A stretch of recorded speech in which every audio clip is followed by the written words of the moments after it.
Assalamu alaikum warahmatullahi wabarakatuh. Hope you're doing well. We are continuing our reading of Friedrich Nietzsche's Thus Spoke Zarathustra text, and we're in the section titled Before Sunrise. Let's begin. Bismillah ar-Rahman ar-Rahim. O heaven above me, pure and deep, you, abyss of light, seeing you, I tremble with godlike desires, to throw myself into your height. That is my depth. To hide in your purity, that is my innocence. So, a god wouldn't tremble, but that convulsions, those convulsions, that movement, that urge, the potency of it, the magnitude of it. Gods are shrouded by their beauty, thus you conceal your stars. Ooh, so like during the day the stars are concealed, and at night they're revealed. You do not speak, thus you proclaim your wisdom to me. Today you rose for me silently over the roaring sea. Your love and your shyness are a revelation to my roaring soul. That you came to me, beautiful, shrouded in your beauty, that you speak to me silently. The speaking silently. Revealing your wisdom, oh, how should I not guess all that is shy in your soul? Before the sun you came to me, the loneliest of all. We are friends from the beginning. We share grief and ground and gray dread. Grief, ground, gray dread. We even share the sun. We do not speak to each other because we know too much. We are silent to each other. We smile our knowledge at each other. Ooh. We smile our knowledge at each other. So communication without words is what we're getting at a lot here. Are you not the light for my fire? Have you not the sister soul to my insight? Together we have learned everything. Together we have learned to ascend ourselves to ourselves, and to smile cloudlessly, to smile down cloudlessly from bright eyes, and from a vast distance when constraint and contrivance and guilt steam beneath us like rain. And when I wandered alone, for whom did my soul hunger at night, on false paths? And when I climbed mountains, whom did I always seek in the mountains? When you go, I myself enjoy good nature stuff and nature visions, like images and such. And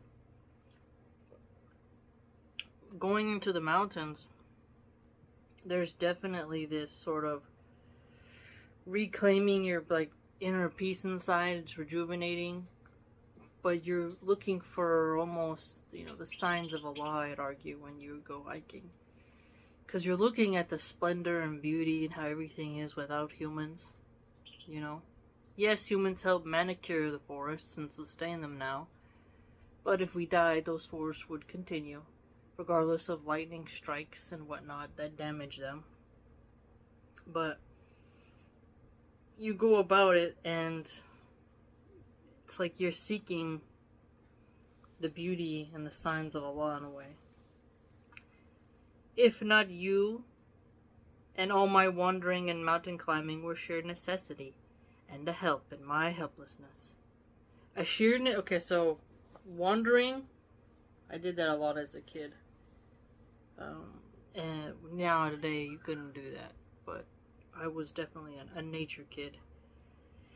Camping, all that fun stuff. When you are wandering and you are kind of feeling lonely and helpless, it's something that is remarkable when you go into nature and you feel that help to your a boost to your mood. A lot of people who live in the city around all that ugliness and hustle and bustle, and then you go out into the silence of the night. No thug rap blasting on stereos, no cumbia music, no gunshots, no neighbors fighting, no sirens. It's just stillness and the wind as it goes through the trees. It's quite remarkable. The crickets, it's helps you in your helplessness where you don't know how to cope. Now, big pharma types will be like, you know what, just stuff pills into your mouth. Don't bother going in nature. Put on some VR goggles, stuff yourself full of psychedelics, and have at it. That's just not sustainable or healthy. When you're helpless, you get the help you need by going to nature, inshallah. What I want with all my will is to fly up to you. I've felt that before when I've gone out into nature. I like when there's clouds because you see the depth, and you're not supposed to long for death in Islam, but there is this of like you just wish you could go into the abyss. It's a very deep thing to say that. To fly up, to return to Allah. And whom did I hate more than drifting clouds and all that stains you? I hated even my own hatred because it stained you. Now, we would say Allah is free of need. You can't damage Allah, but we get his poetic meaning. And I'm looking at this from a Muslim perspective, obviously. I loathe the drifting clouds, those stealthy great cats which prey on what you and I have in common. The uncanny, unbounded, yes, and amen. We loathe these mediators and mixers, the drifting clouds that are half and half, and have learned neither to bless nor to curse from the heart. Rather would I sit in a barrel under closed heavens, rather to sit in the abyss without a heaven, than see you, bright heaven stained by drifting clouds. So we're seeing a little play on words here. So, it's something that drifts, it's, if you're, think of it this way. Swim to the bottom of a pool when the sun is shining, and then you have your goggles on and you see the beautiful way which the light plays, and then someone above you comes on like a tuba, not a tuba, a tube, the floating tube, and they obstruct that beauty, and they're just drifting. You're like, get out of here. You're scuba diving, or you're in a very shallow reef. A big old boat is above you now. The sun can't shine through. Can't see as much as you could. They're just drifting about. You're like, I can't wait till they pass so I can see what I want to see so it's not obscured. So when I see clouds, I think that actually adorns the sky. When I just see the raw blue, like today, it's not. It's an abyss, and you can stare at it and have an experience, right? Sometimes I like to pretend that the world turns upside down and I fall into the blue abyss, There's this mode of thinking, if you turn it upside down and you fall, what would that feel like? And then flip it at, right side up. And then just thinking about escaping and leaving Earth and leaving all the stress behind. But I see the clouds as adding to the depth, But I guess he sees it more of like the random cloud is obstructing, and that it's not the same. But, I don't really necessarily see it that way. And often I had the desire to tie them fast with the jagged golden wires of lighting, that like the thunder I might beat the big drums on their kettle belly. An angry kettle drummer, because they rob me of your eyes. They rob me of your yes and amen. O heaven over me, pure and light, your abyss of light, because they rob you of my yes and amen. For I prefer even noise and thunder and storm curses to this deliberate, doubting cast calm. Okay, so seeing here, the noise that comes from the storm, but the gloomy clouds that roll in, that are kind of gray, really puffy, you know, you don't know which way it's gonna go. Is it gonna be a quiet storm? Is it just gonna be pretty windy, but, you know, nothing's gonna happen? What's it gonna be? Among men, too, I hate most of all the soft treaders and those who are half and doubting, tottering drift clouds.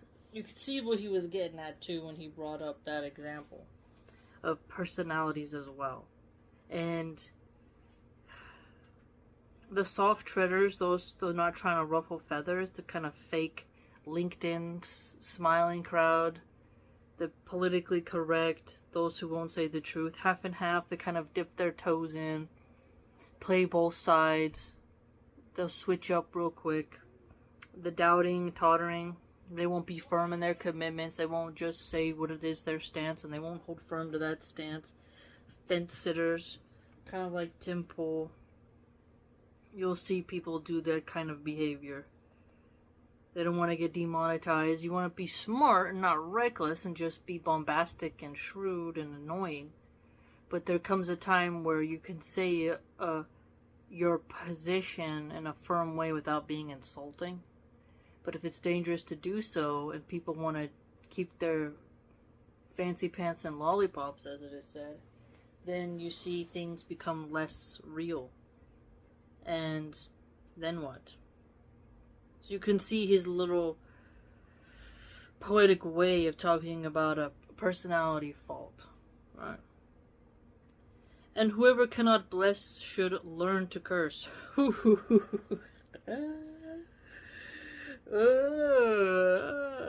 This bright doctrine fell to me from a bright heaven.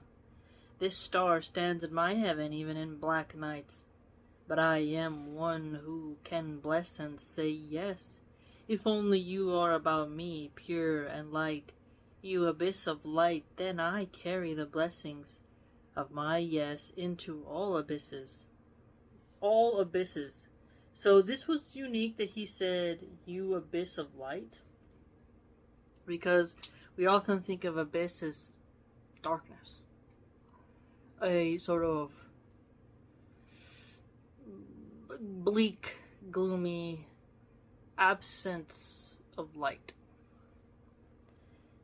Unless you're thinking of like in the Harry Potter, when like he wakes up, Dumbledore, or I think it's that one. You know, in movies where someone wakes up and they're just everything's white behind them, that's like a light abyss. You know, that's, you know, not similar to what he's like. You could imagine that. But when you think of an all-light abyss, you also can think of the blue sky. Just a solid, bright color where you cannot perceive the end. Think about that. I have become one who blesses and says yes, and I fought long for that, and was a fighter that I might one day get my hands free to bless. Ooh! And I fought long for that. And was a fighter that I might one day get my hands free to bless. So, I think of something around finance. You fight for your existence, for your position, and then your hands free to give. You're no longer the one taking and begging, but rather you're giving. Giving time, energy. You know, think of it this way. Once you're an entrepreneur, self-made, you aren't constrained by others people.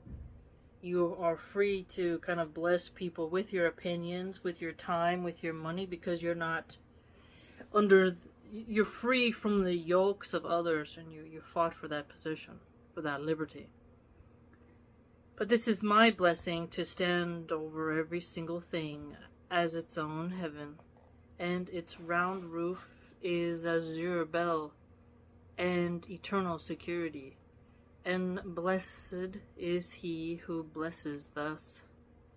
For all things have been baptized in the well of eternity, and are beyond good and evil. And good and evil themselves are but intervening shadows, and damp depressions on drifting clouds. So, beyond good and evil. That's like a paradigm that I don't think we can escape until we die and we enter paradise, where it's all good and the wickedness of hellfire, where the evil will be. So this great division, this sort of binary. There's a gray area of what is considered as good and evil in context and time. There are forever evils and forever goods, but there are those acts that kind of dance the line depending on its application. So to be completely beyond that paradigm, those parameters of good and evil, is difficult. It's like losing, you got your right hand, your left hand. Left, bad, right, good. We have this way of existing. 2 eyes, 2 nostrils, 2 ears, 2 hands, 2 feet, 2 butt cheeks, 2 boobs. You know, man has 2 testicles, woman has 2 ovaries, 2 lungs. Like, you think of a lot of 2s, 2 eyebrows. There's a lot of 2s. Even the brain is kind of almost split in 2, right? The left and the right side. It's something interesting. Being beyond that, something to think about. I can imagine. Verily, it is a blessing and not a blasphemy when I teach. Over all things stand the heaven accident. The heaven in a sense, the heaven chance, the heaven prankishness. By chance, that is the most ancient nobility of the world. And this I restored to all things. I delivered the world, and this I delivered them from their bondage under purpose. This freedom and heaven cheer I have placed over all things, like an azure bell, when I taught that over them and through them no eternal will wills. This prankish folly I have put in the place of that will, when I taught, in everything one thing is impossible, rationality. Let's read that again. In everything one thing is impossible, rationality. So, rationality being impossible. To be purely rational? Is that possible? Illogical, irrational, unpredictable. A little reason, to be sure, a seed of wisdom scattered from a star to star. This leaven is mixed in with all things.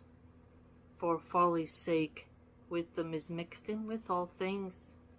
A little wisdom is possible indeed, but this blessed certainty I found in all things, that they would rather dance on the feet of chance.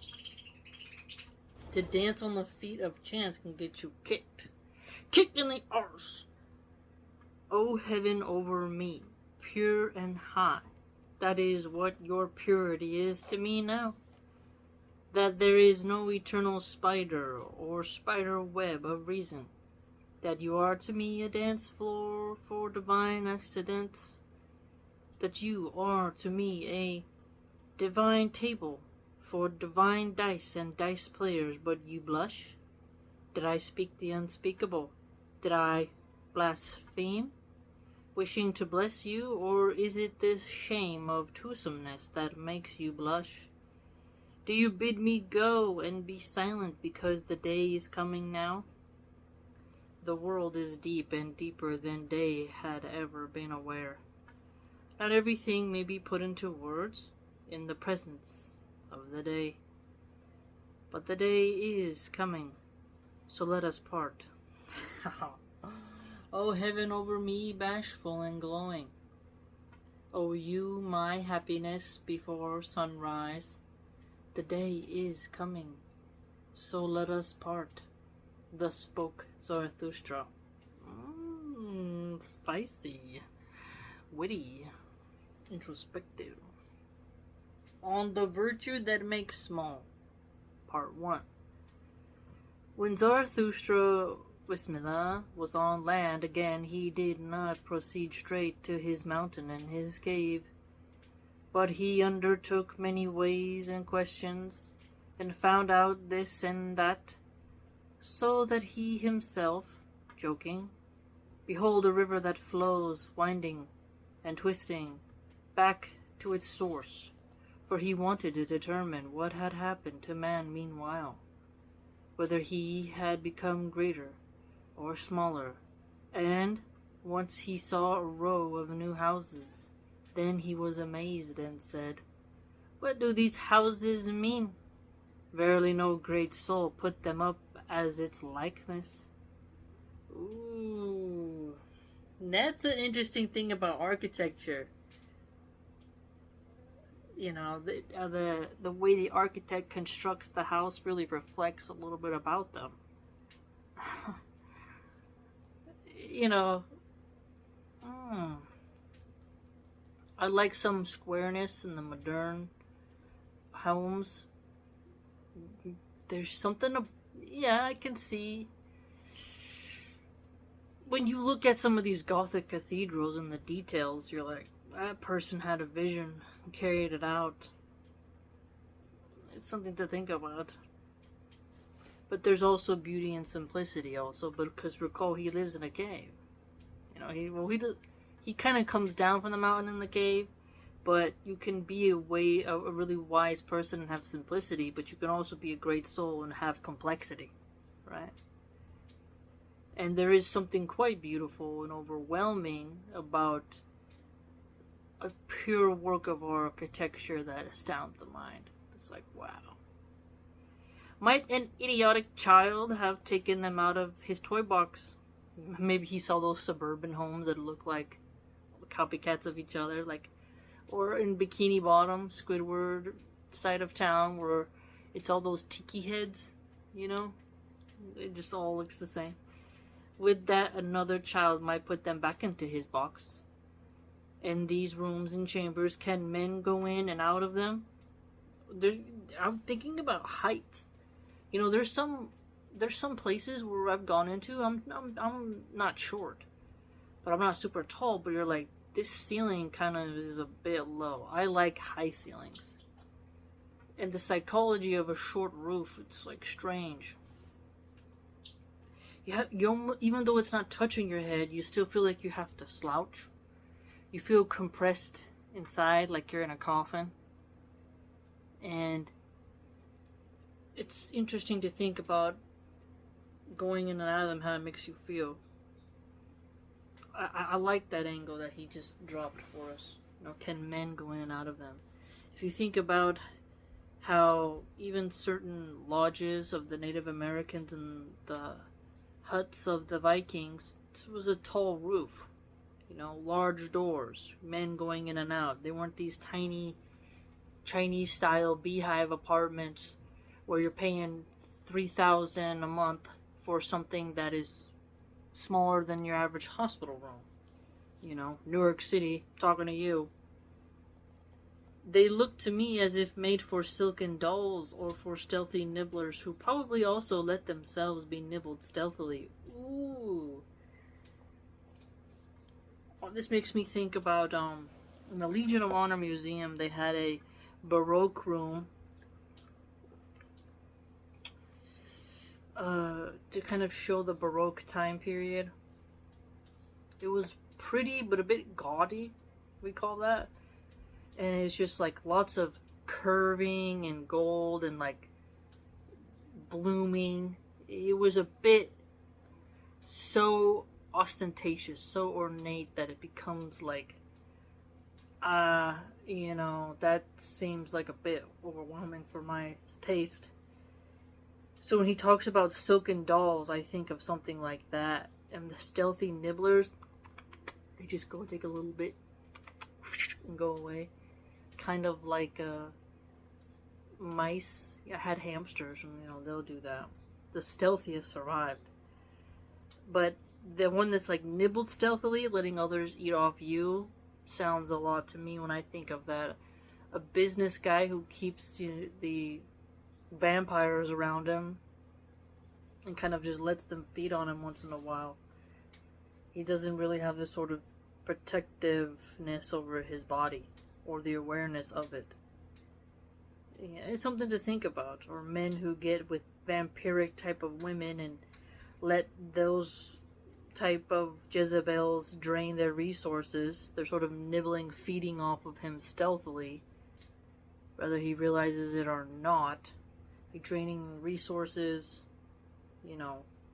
they're nibbling at him, so they're causing tiny pecks of wounds that are just like infected both on a physical and spiritual level when you think about it.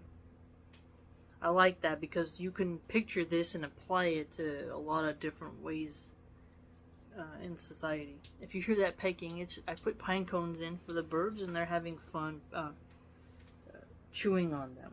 It's healthy for them to have stuff to chew on. And Zarathustra stood still and reflected. At last he said sadly, "Everything has become smaller. That's true. Everywhere I see lower gates, those who are of my kind probably still go through, but they must stoop." Oh, that's cool I was just thinking about that. So, where they must stoop, like, you feel like you have to crouch in, not like, there's something about if you've ever gone into a place with a super high ceiling, you almost feel like you can reach up, but with a low roof, you're like, what? It's like there's a psychology to it. And everything has become smaller. Look at the homes today. I think the compression adds to depression. The apartment living. It's living like you're in prison. Even though you're technically free. No yard, small bathroom. Some places don't even have a patio. Is that really how humans should live? But again, I think that's done by spiritual design. Oh, when shall I get back to my homeland where I need no longer stoop? No longer stoop before those who are small. And then you see the flip side of what he's done. People who are not magnanimous. They're not magnanimous. They don't have any type of higher level to their being. And, they're small. Not that you should have ego and think you're better than everyone else and on your high horse. But you should come down to ground level with people. But to stoop down like talking to a child, someone who's on your mental playing field, and then they can actually help you level up. Something to think about. There's a lot of ways you could look at this. On that same day, however, he made his speech on virtue that makes small. Part 2. I walk among this people, and I keep my eyes open. They do not forgive me that I do not envy their virtues. Whoa. They do not forgive me. They do not envy their virtues. Ooh. I'm thinking of assimilation. Islam versus secular, liberal, atheists. We don't envy the secular values of the West. And they don't forgive us Muslims for not envying their virtues. They'll say the virtues of the West made it. And you're like, no, not exactly. There's a lot to it. Maybe that was a component for a time where the Christians helped keep some things in line, but they were eroded by the liberal atheists through Disney, Nickelodeon, MTV, BET, and whatnot. Basically corporations in Hollywood. And so they hate us Muslims because we don't value their virtues. what they see as virtues. What they see as virtues, we see as vices. That's their hatred of us stems from that. So when I read this, that's immediately what came into my head. They bite at me because I say to them, small people need small virtues. And because I find it hard to accept that small people are needed. Okay, so small people need small virtues. So being a chaste woman is a grand virtue. So the secular liberal atheist hedonists would be considered by me small people, and they don't think it's a great virtue to be a chaste woman. They don't see that as anything important. To them, being the opposite is required and necessary.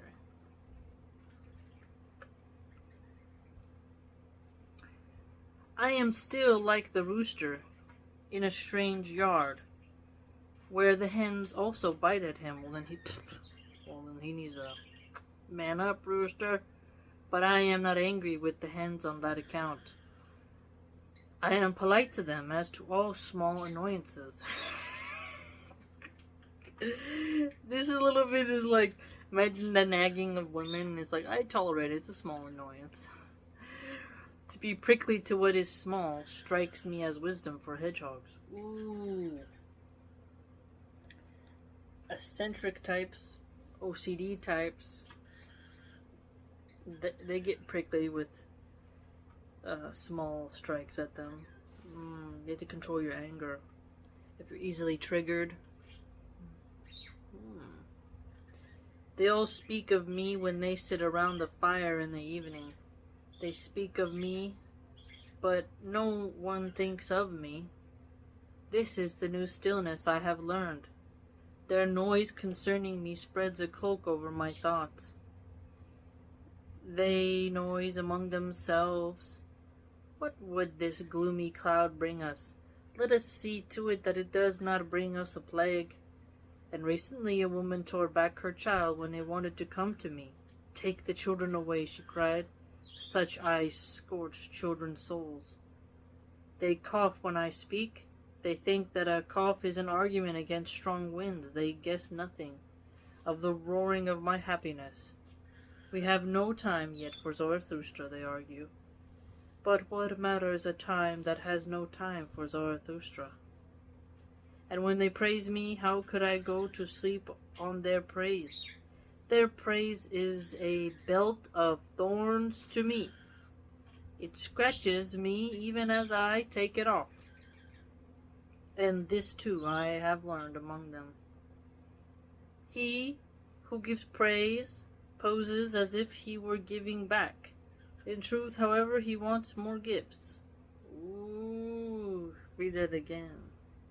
Flattery. So, flattery. Brown nosers. They charm in order to extract. Right? Or some women will do this. Oh, I love the way you look. You look so good. Now, can I have some money to go out with my girlfriends? You know? Yeah. Ask my foot whether it likes their way of lauding and luring. Verily, after such a beat and tick-tock, it has no wish either to dance or to stand still. That's interesting. It says tick-tock and then mentions dancing, and then today we have TikTok dances. Nietzsche, what is up with you? They would laud and lure me into small virtue. They would persuade my foot to the tick-tock of small happiness. Ooh. Kind of like the dopamine rush that TikTok gives you in small intervals that actually distract you and give you small happiness when you can get more happiness from more long-term, more sustainable options that don't erode your attention span. I walk among this people and I keep my eyes open. They have become smaller and they are becoming smaller and smaller, but this is due to their doctrine of happiness and virtue, for they are modest in virtues too, because they want contentment, but only a modest virtue gets along with contentment. So Only a modest virtue gets along with contentment. There's a lot of ways you could read that. To be of modest means can be of humble means, minimalism, being content with life, but this also could mean a sloth guy who likes to smoke heroin and sleep on the streets and piss himself.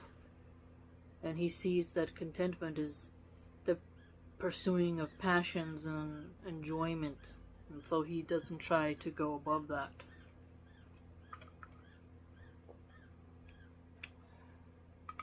Hegwig is just squeaking. Chirpiny, chirpiny. To be sure, even they learn in their way to stride and to stride forward. I call it their hobbling. Thus they become a stumbling block for every one who is in a hurry. And many among them walk forward while looking backward with their necks stiff, like running into them. Foot and eye should not lie nor give the lie to each other. But there is much lying among the small people. But there is much lying among the small people. Some of them will, but most of them are only willed. So they're kind of like herded by others' wills. They're overpowered by others' wills. They're serving other people's wills. They're kind of like cattle. Some of them are genuine, but most of them are bad actors. There are unconscious actors among them and involuntary actors. The genuine are always rare, especially genuine actors. There is a little man there, therefore their women strive to be mannish. Ooh. There is little of man here, therefore their women strive to be mannish. This is a masculinity, femininity, feminine energy. Think, for only he who is man enough will release the woman in woman. Oh, that is true. Nietzsche. What are you saying, my guy? Okay, let's dig into that. Little small bitch tit soy boy men with their buns, and they're always in their feelings, letting a really angry, ankle-biting feminist screech and spit in their face and tell them their masculinity is toxic and they must peel back what makes men men. They must be eunuchs, little neutered, sitting, quiet boys in school, and they must be subservient to the tyrannical female archetype. And then they become more and more mannish. Think about the character Alpha in The Walking Dead who shaved off her head. It's very mannish. She cut off her femininity, not due to illness like cancer, but due to taking away the female allure. And then she would wear the face of the dead. And she wavered in some of the mannish mannerisms in her leadership because she was able to be fooled by Negan and eventually assassinated. But her behavior, her ruthlessness, was quite mannish, and she was going to take the life of her own daughter, so she cut off the bond between mother and child over trivial things. And her daughter fell in love with a boy, and she took the head of him, and she scarred her daughter for life. So she took on a role, and it wasn't very nurturing and feminine. And she also was abusive to the girl Lydia's father. You guys see that? So she wasn't a very her man wasn't man enough. And then her sidekick, who was so loved with her, was literally called Beta, right? So he was a beta male who he was so in love with her, he took a piece of her her face and put it on his face, and he carried her head around. If you haven't seen The Walking Dead. So he was a completely whipped beta, second in command, kind of. Wasn't a sigma, but a beta. And he couldn't bring the woman out of her. He brought the man out of her. But Negan was the actual man. His character was someone who smashed in heads. And he was walked to the woods by her, and she told him, take off your clothes, and he brought out the woman in her, and he was able to manipulate her and gain her trust, and he was able to overcome her. So you can think of even in fiction where a man overcomes woman, brings out the woman. And this, the angle of the negative aspect of women and the positive aspect of women. But I have mentioned, see, feminists will get very angry at this. This is why feminism they're so evil. Is because they're jaded and angry at what wicked men have done. But when you talk about how a masculine man can literally make you feel calm and you retire that angry masculine survival mode, this is important. Because since I didn't have a dad and I didn't have a mom, and I really had to survive a lot on my own, I definitely had more mannish mannerisms because you had to. And then weren't enough men who respected the feminine side of women and would totally chew you up and spit you out, and you had to survive. But once you get in a healthy relationship, in a safe location where you're not in a constant state of stress and anxiety, and the man is doing his protecting and his serving and his leading, then you kind of blossom back into your female essence and you become more womanish, and that actually helps you to feel calm and you're less tired, exhausted, and stressed and sickly. You are blooming back with this sort of feminine energy. And so when you read this, the purple-haired, screeching city boss bitch isn't gonna get it. Because they've had to... Okay, like a good example is there's a crazy influencer guy who has a influencer wife who's like really into finance. And I don't remember her name, but it was a viral clip. Maybe you can find it by the keyword. She was like, I only spend 20 minutes a day with my kids. And in that 20 minutes, I'm a totally different person. And I've heard women say that they spend an hour with their children. No. And so she was taking on, okay, she's in shape. She's got very rough looking arms.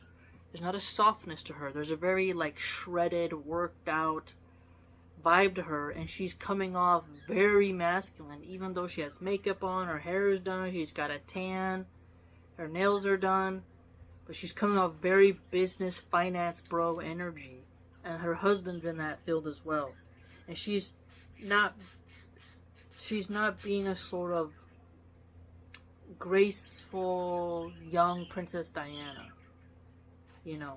she's being very aggressive and assertive and being mannish in a man's game. And she's cutting off that woman side of being nurturing to children and doing her duty as a mother so she can pursue money.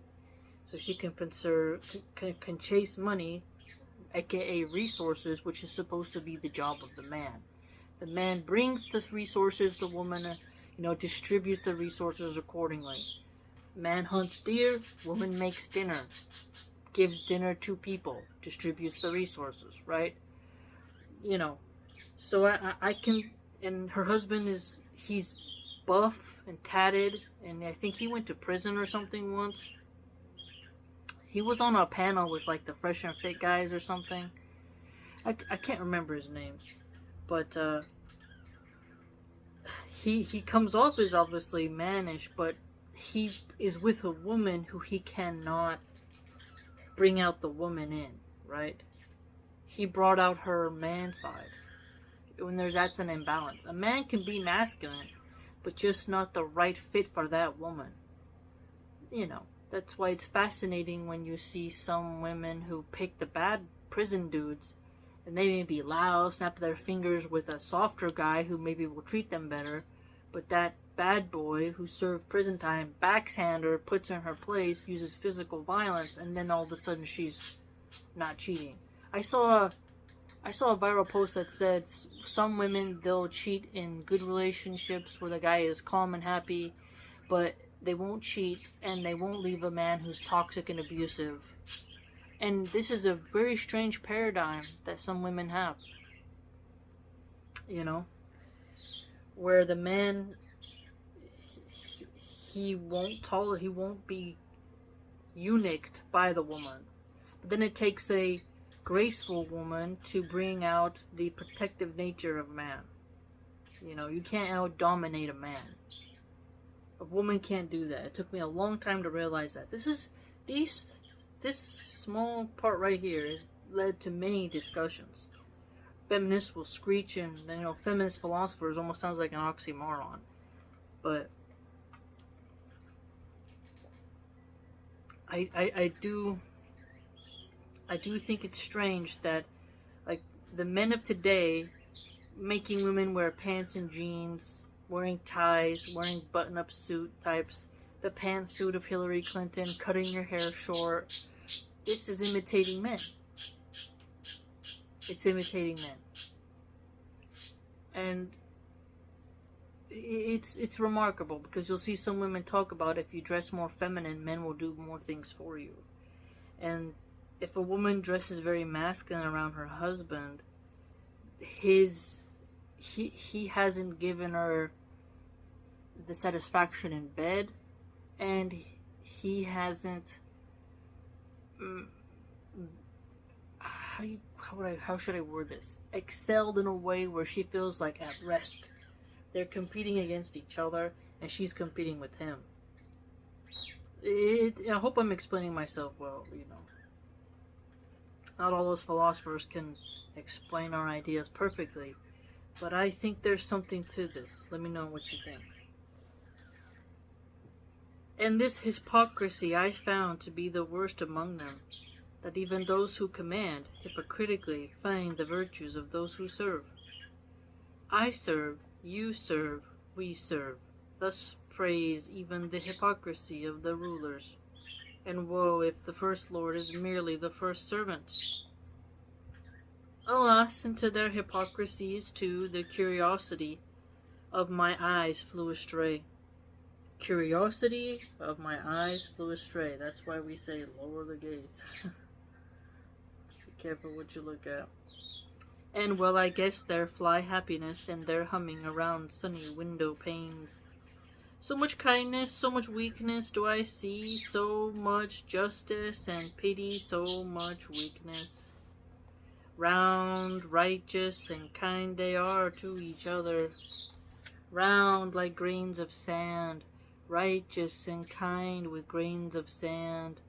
Modestly to embrace all small happiness that they call resignation. And modesty they squint the while for another small happiness. At bottom, these simpletons want a single thing most of all, that nobody should hurt them. Ooh. Thus they try to please and gratify everybody. This, however, is cowardice, even if it be called virtue. So I think of like censorship, right? You don't want anyone to have hurt feelings, hate speech. It's like you want to call everything hate speech. It's like you're a coward because you don't want anyone to be able to hurt someone's feelings. As Muslims, we need to have good manners, no doubt. But sometimes you can't help if someone gets their feelings hurt. And those who don't want to offend nobody and don't want no one to offend them, they're very, what do they call that? They're divergent. They are conflict avergent. They avoid conflict. Men raised by single moms, they often don't see how men and women can get over something healthily when they disagree. So they become conflict avoidant, and this creates a a less masculine man. So it's almost like our society today is making men conflict avoidant, but then trying to expect them to be in the military, which is all about conflict and not avoiding conflict necessarily, but going, kamikaze mode when you're supposed to, and straight into the flames of war, the death of war. Your shoulders have to be brave enough to go into the conflict. If they just are all hiding, it doesn't necessarily work. So it all ties into each other if you look at it from multiple angles. And if they once speak roughly, these small people, I hear only their hoarseness, for every draught makes them hoarse. They are clever, their virtues have clever fingers, but they lack fists. Their fingers do not know how to hide behind fists. Ooh, so like that. Virtue to them is that which makes modest and tame. With that they have turned the wolf into a dog, and man himself into man's best domestic animal. We have placed our chair in the middle, your smirking says to me, and exactly as far from dying fighters as from amused souls. That, however, is mediocrity, though it be called moderation. So, mediocrity, moderation, amused souls. Souls, I think, is the word for female pigs. So they just lie in their own mud and poop, let others feed on them. The little piglets. Very interesting section, I must say. I really like that. Modesty to embrace small happiness. Now, it's good to be content with the little things in life, but I get he doesn't want you to lose that sort of challenging spirit.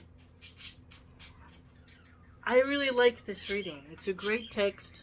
It makes me think about quite a lot, which is very beneficial for wanting to explore more things. So let's continue. We are in part 3 now. Bismillah.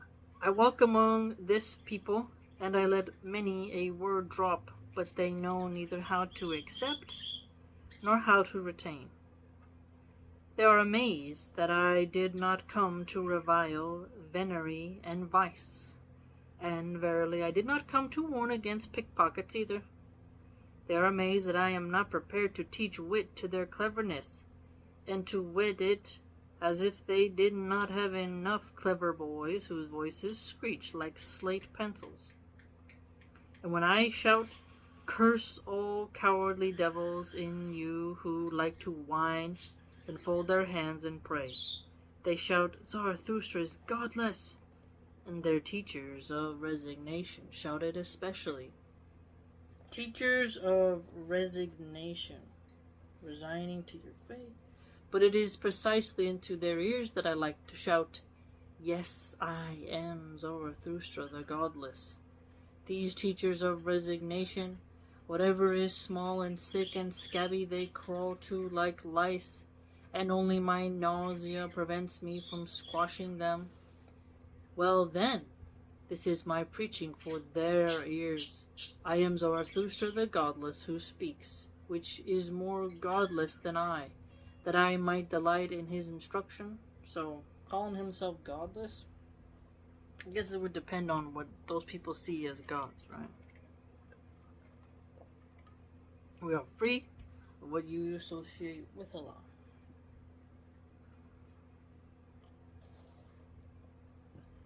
I am Zarathustra the godless, where shall I find my equal?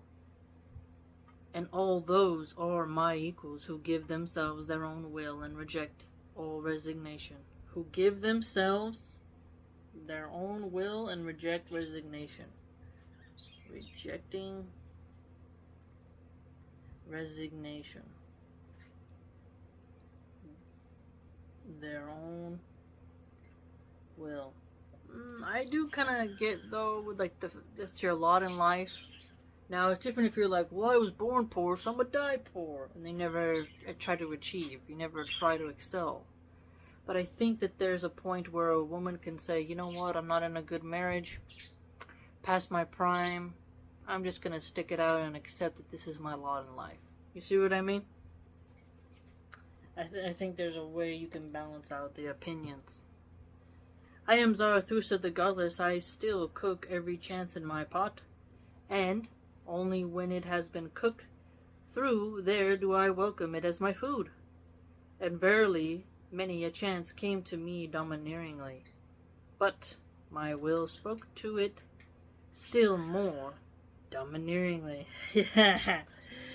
Domineering, as if you have a wife who's really domineering or a husband who's really domineering and you guys don't get along, that's gonna cause a problem. You coming on hot, you come on hotter, and immediately it lay imploring on its knees. It makes me think though of the Tao Te Ching, of the water. It's like smooth and soft, but it makes its way because of the erosion. You know, it's interesting. You take Nietzsche and then you look at the Tao Te Ching.